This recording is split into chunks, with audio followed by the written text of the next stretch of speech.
Assalamualaikum warahmatullahi wabarakatuh. Bapak, Ibu, dosen. Sebelumnya perkenalkan, saya Aldo Mulyari Ferry dari angkatan 2017. Di sini saya bersama teman-teman saya, anggota kelompok. Itu yang pertama ada Panji Nevaldo dan yang kedua ada Tri Hamdani. Di sini kami dari konsentrasi telekomunikasi. Kami membuat perancangan pintu otomatis dengan berbasis Internet of Things menggunakan ESP8266 dan juga RFID AC055. Jadi di sini kami melakukan perancangan pintu rumah otomatis ini, salah satunya itu sebagai salah satu syarat untuk mata kuliah dari tugas akhir 1. Jadi untuk yang pertama saya akan menjelaskan kenapa saya bersama teman-teman melakukan penelitian ini. Jadi itu dilatar belakangi dari seperti kita tahu pada saat ini kebanyakan rumah di sekitar kita itu masih menggunakan kunci pintu konvensional. Jadi dari melihat keadaan tersebut ada beberapa kendala atau kelemahan ketika ada kehilangan anak kunci atau bisa menimbulkan rasa kekhawatiran saat kita bepergian jauh. Bisa kita kunci pintu rumah sudah terkunci atau belum. Jadi hal itu menimbulkan kecemasan. Maka dengan itu kami di sini melakukan perancangan pada prototipe ini dengan memanfaatkan teknologi berbasis IoT tadi untuk menghilangkan kekhawatiran tersebut.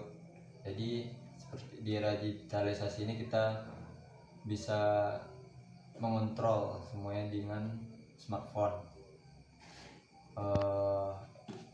Jadi yang menjadi tujuan dari kami untuk membuat alat ini, yang pertama itu bisa memonitoring keadaan pintu rumah, apakah keadaannya itu terbuka atau tertutup, itu bisa kita lihat di smartphone nantinya. Dan juga membuat alat yang dengan harga yang relatif murah tapi mempunyai keunggulan yang lebih baik dari kunci pintu rumah konvensional nantinya, dan dapat diakses dengan mudah melalui aplikasi smartphone kita semua. Jadi di sini adapun yang komponen-komponen yang digunakan itu ada non MCU itu ESP8266. Setelah itu ada RFID AC055. Di sini RFID yang sebagai reader. Setelah itu ada RFID card sebagai tagging cardnya nanti untuk diaplikasikan. Dan di sini juga ada kita menggunakan solenoid door lock. Door lock ini berfungsi untuk digunakan untuk sebagai pembuka dan penutup kunci pintu rumah. Setelah itu ada adaptor sebagai sumber tegangan elektrik ke solenoid. Setelah itu ada di sini kita menggunakan relay 5 volt DC sebagai saklar elektronik, dimana nanti relay ini terhubung ke node ESP dan juga ke solenoidnya. Dan yang tentu yang pertama tadi node ESP ini sebagai fungsi utamanya dalam keadaan mewujudkan pintu rumah otomatis ini, dimana nanti di sini diprogramkan melalui aplikasi Arduino sebagai pusat kendali microcontrollernya. Dan RFID RFID itu untuk pembaca kartu aksesnya nanti, untuk membuka dan menutup pintu rumah. Dan di sini kita juga memanfaatkan ke smartphone itu melalui platform, yaitu platform yang bisa kita download di smartphone kita, yaitu kita memakai Bylink server, aplikasi Bylink yang bisa nantinya memonitoring keadaan pintu rumah ini apakah sudah terbuka, dalam keadaan terbuka atau tertutup. Mungkin itu penjelasan yang mengenai saya, keadaan yang pertama ya. Berikutnya saya akan menjelaskan bagaimana komponen ini disatukan. Jadi seperti yang terlihat di sini, itu masing-masing alat kita rangkai. Ini ada tag RFID readernya tadi, itu dihubungkan di sini, dihubungkan ke NAT MCU, dihubungkan ke pin NAT MCU sesuai fungsinya. Setelah itu nantinya dari NAT MCU itu di dalam ada relay yang sebagai saklar elektronik yang juga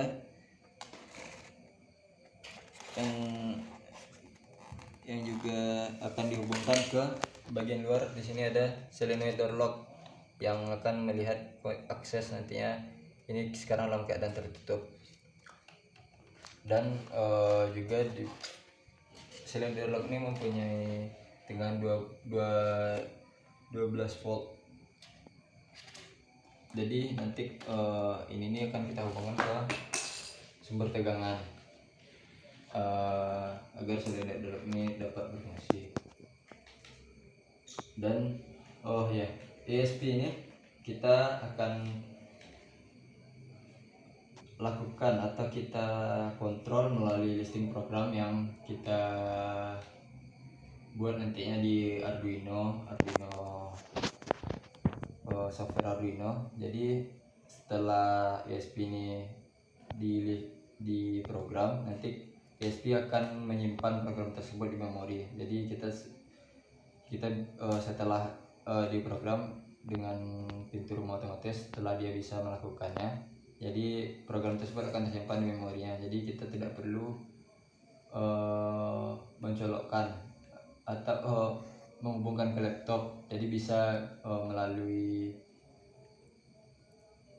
kabel charger ya, karena programnya sudah tersimpan di ESP itu sendiri. Mungkin bisa saya jelaskan juga programnya. Di sini pada aplikasi Arduino ini untuk program yang kita rancang untuk ESP8266 tersebut, dan yang akan nantinya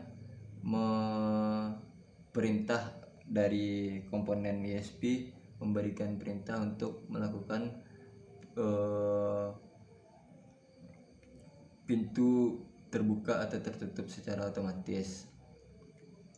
Mungkin sekian dulu penjelasan saya. Baik, jadi di sini saya akan menjelaskan bagaimana skema alat yang saya jelaskan tadi itu bekerja.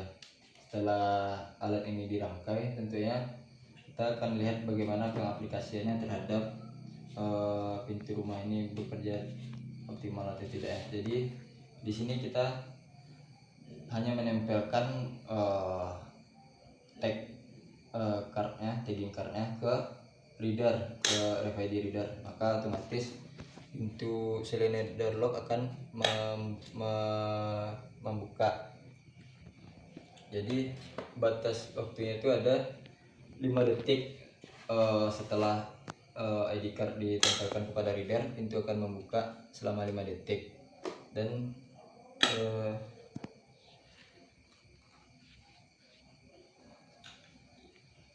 kondisi yang lainnya itu yang di RFID maka itu terbuka. Jadi di smartphone, di Bylink pun itu keadaannya terbuka, dan setelah itu dia mengunci kembali setelah 5 detik. Oke. Jadi setelah di RFID-nya dibuka, maka di smartphone kita lihat di sini saya membuka ke readernya.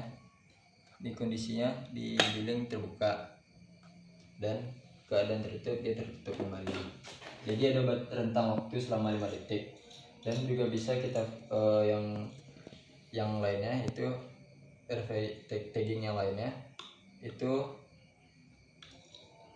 bisa sekitar 8 detik. Jadi kondisinya akan termonitoring juga ke aplikasi billing nantinya. Jadi setelah itu dan setelah kita kunci kembali, itu akan terlihat juga di aplikasi billingnya pintu rumah dalam keadaan terkunci. Jadi kita dengan smartphone kita bisa memonitoring keadaan pintu rumah itu terbuka atau terkunci. Dan di sini kami memvariasikan hasil dari jarak dari tag ID ini. Jadi RFID ini punya jarak sekitar kurang lebih 5 cm. Jadi dalam hasil percobaan kami, dalam skala percobaan kami itu jarak paling jauh yang bisa dideteksi oleh reader terhadap tagging card ini itu sekitar 5 meter. Dan di atas itu kemungkinan tidak terbaca. Dan pada prototipe ini sangat bergantung kepada koneksi internet. Jadi biasanya karena kita menghubungkannya ke WiFi, jadi apabila ada kendala jaringan atau kendala koneksi internet, maka alat ini tidak berjalan dengan semestinya. Bisa ada keadaan dia tidak bisa bekerja karena ESP8266 ini kita hubungkan ke WiFi ke modul WiFi. Jadi ke WiFi, jadi sangat bergantung dengan internet. Mungkin sekian bentuk dan juga kita bisa lihat dari aplikasi Bailingnya, ketika keadaan pintu rumah tertutup maka dia akan melaporkan terkunci, dan ketika kita buka nantinya di RFID maka dia juga akan melaporkan keadaan di servernya itu terbuka. Dan itu menghilangkan kekhawatiran kita keadaan rumah saat bepergian, atau kita bisa monitoring keadaan pintu rumah ditinggalin dalam keadaan terbuka atau tertutup. Jadi kita bisa lihat langsung koneksi ke HP kita dengan HP yang setelah diinstal Bailing dan login dan dibuat akun project. Di sini dirancang, di sini kami menampilkan keadaan aja dalam bentuk tulisan sebagai bentuk prototipe sederhana. Mungkin untuk penelitian lebih lanjut bisa divariasikan pada Bailingnya atau pada alat ini mungkin bisa lebih